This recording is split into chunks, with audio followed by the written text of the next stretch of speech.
Yes, hello, my name is Romy. I'm 30 years old now, and 2 years ago I decided to do more of what makes me happy. And how I did that and what makes me happy and the whole story I would like to tell you in the next 15 minutes. Yes, do more of what makes me happy was the idea. And to tell you the story, I mean that you get the whole picture, I have to start at the very beginning of my life. It's where I come from, at my origin. And I would like to introduce to you my family. This is my mom and my dad. My mom was 19 to that time of the picture. They married to that time, I mean they were very young. Some months later, she was still 19, my big sister arrived. Yes, this in the middle is my big sister, this at the right one is myself. Next, please. And when they were 25, they had their own house. So this means when they were 30, like I am now, please next picture, they had at all 3 little kitties, 3 girls, and a house. And if I compare it to my life, this lifestyle is so completely different. I mean, I really, yes, I think it's great what they did, because it's not my lifestyle today. So their big dream was to raise a family and to have their own home. And this was their big dream in their life, and they started with this dream when they were 19, and they realized it. They worked very hard for that. They worked every day to fulfill this dream, and they had the money from the bank. And so they had to have a very secure lifestyle and could not have any dreams besides that or do what they love, like I can do now. So lesson number 1 for me, beginning when I was very small, that in my family it was always the attitude of that you have to work really hard. And I mean, if you have a dream, like they had their house, work hard for it and you will get it. And stay fair and with your environment, and stay fair at the same time. Then the next step that I would like to tell you is me when I was 3 years old. As I said, I had really a wonderful childhood. I had loving parents, a very creative mother. She always was at home, she cared for us, a very hardworking father. And my sister, she was 5 years older. So I was 3, she was 8. And my smallest sister was not even born to that time, and there was no child in my age in our street. And so I was sometimes a bit sad that I had to play for my own.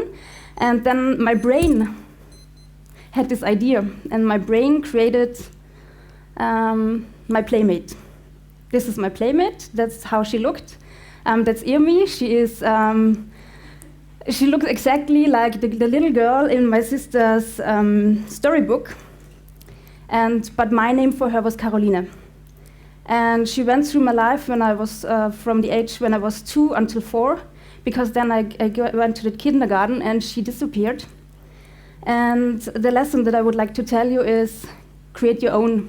If something isn't the way you want to have it, create your own. Yes, then my serious life started. I went to Volksschule, to Gymnasium, to a higher technical school, and to Fachhochschule. And the red line in these steps of my life was that I always wanted to choose the challenging way. Because in my Gymnasium, one of our teachers told us, yeah, all of you would never pass HTL. It's so difficult, and you could never do that. And I didn't do it for him, but I wanted to check it for myself. Am I able to take this challenge? And I did it. And the same it was with my first company that I worked in. I worked at Kiska, it's the biggest design agency in Austria. And our teachers at the Fachhochschule always told us, if you work at Kiska, you did it and you're in heaven, and this is the leading edge company, Austrian-wide and also European-wide. And I thought to myself, okay, challenge accepted, let's take a look. And I was there for 4.5 years. It's really a great company. They have great clients. They do international projects, and yes, really a good design agency.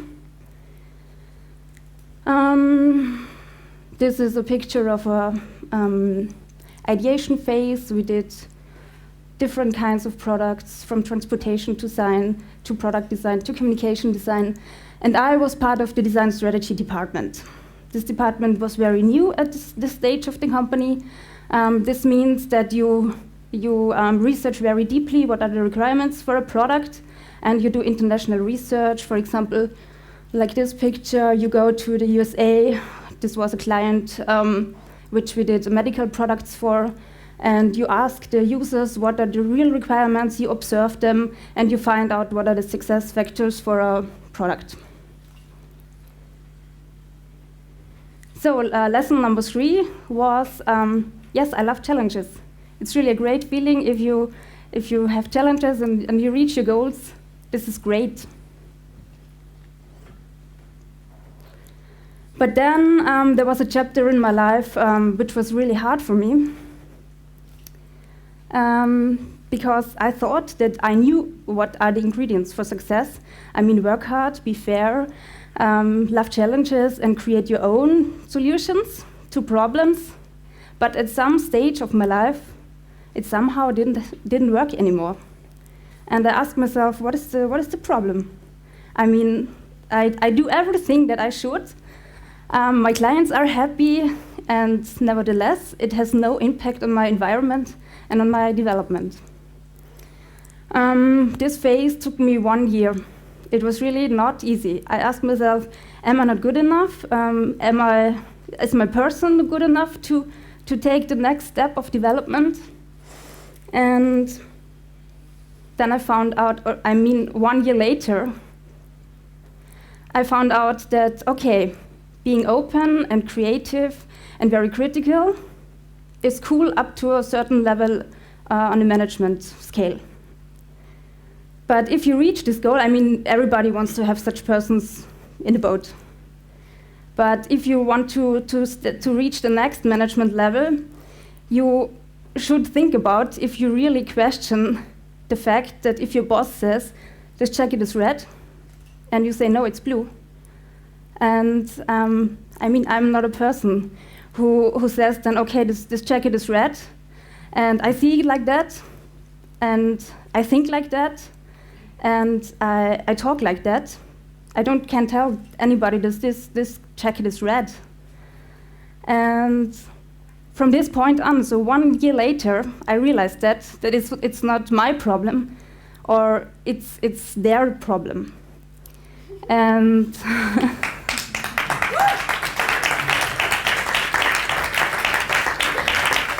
and this was really a remarkable moment, because I realized that and I felt so strong. I mean, there are super designers, international people there, and I told them, no, I don't want to do that any longer.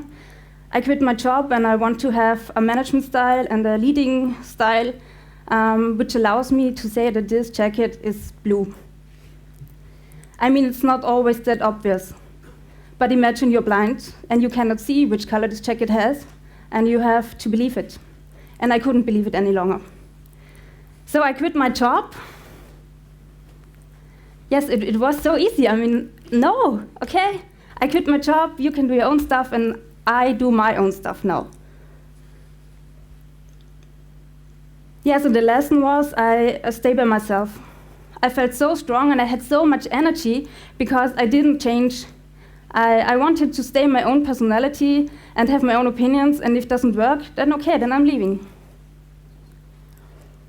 Yes, and I think this was really this energy thing that gave me so much power for the last 3 years that I could do 3 different companies.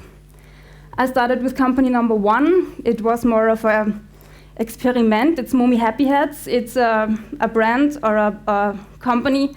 We produce homemade hats. And it's for me a field of where I can find out which marketing actions do work and trying guerrilla marketing and this sort of things that usually customer or usually client would be afraid of. Then company number 2 is Aufwind. It's a design thinking agency, and it deals with problems, and you involve very different kind of people to solve a problem. Then the third thing, and this is the one which makes me so happy at the moment, is the co-working space.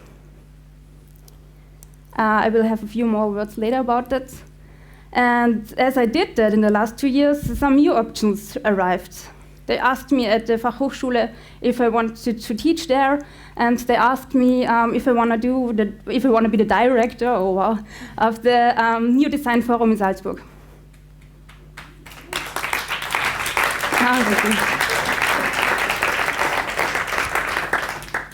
So, I mean, here you can see that if you do more of what makes you happy, there's also a return. It comes back to you. First, you have to invest a lot of time, but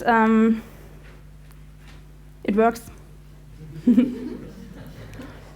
Okay, and this is now this company which makes me so happy at the moment. It's the co-working space, and I think it's the new way of working, because so many people realize that they want to say that this jacket is blue and want to do their own stuff. And this is a location, a co-working space is a location where such people can come together and work on their projects, not always startups, sometimes service companies, but nevertheless, they have their own freedom to choose which projects to do. Yes, and here's some pictures about how it looks like. I mean, this is our space. It's 360 square meters. It was not a very easy decision as I signed the contract, but I thought it's the right moment to do that now. Yes, I opened it more than a year ago now. We have 35 desks to rent. And we have those flexible systems. People can come and pass and day by day.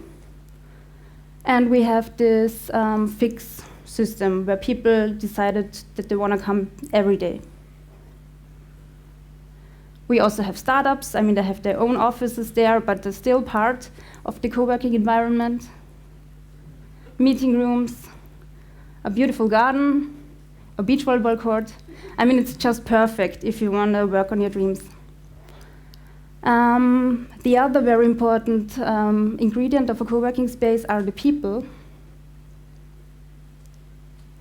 And I mean, for some, it's really more entering and coming and leaving and entering a community as they need it. It's very flexible. Everybody's welcome, and you don't have to stay 3 months until we talk to you, because here everybody is welcome. And for the others, it's more about this having, giving feedback, and developing an idea further. And we think that this old-style business, where people which look the same, have the same sex, have the same age, drive the same car, that this always produces the same ideas, or the same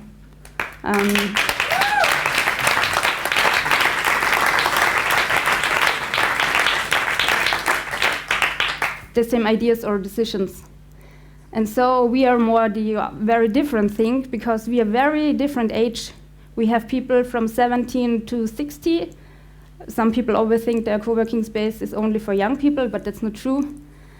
We have people from Upper Austria, we have people from China, we have people from Pakistan. It's very international. They have very different lifestyle. The first one is a father of 3 children. The next one is just arriving from the Fachhochschule or from university. And we also have very different opinions. The one is open-minded and is interested in every idea, and the other one is very critical and is asking very hard questions to ideas. And at all, we are so far 21 companies. And the third ingredient for a co-working space are the events. Because if you have no events, no other people can see what you do. And the events are good if you want to push you or somebody else.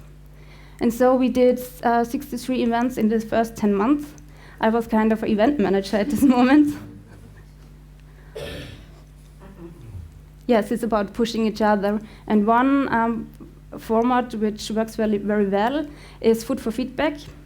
It's at lunchtime. Somebody wants to discuss the problem and cooks for everyone. And then we talk 1 hour about this problem. And it works so perfect.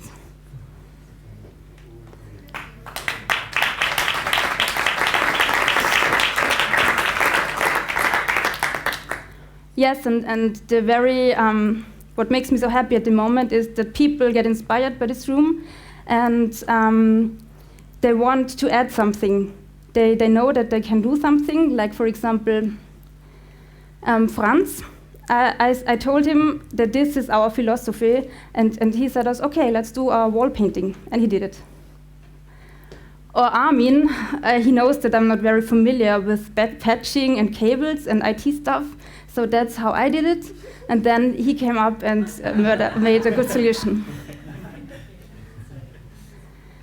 Yes, and at the very end I want to tell you that, I mean, quoting Dalai Lama is really a goal which is not easy to reach, but I tried to start at the very bottom. I started to start by my own, that if I'm happy with that, what I do, perhaps I can inspire the people around me. And that's the bigger vision for the co-working space.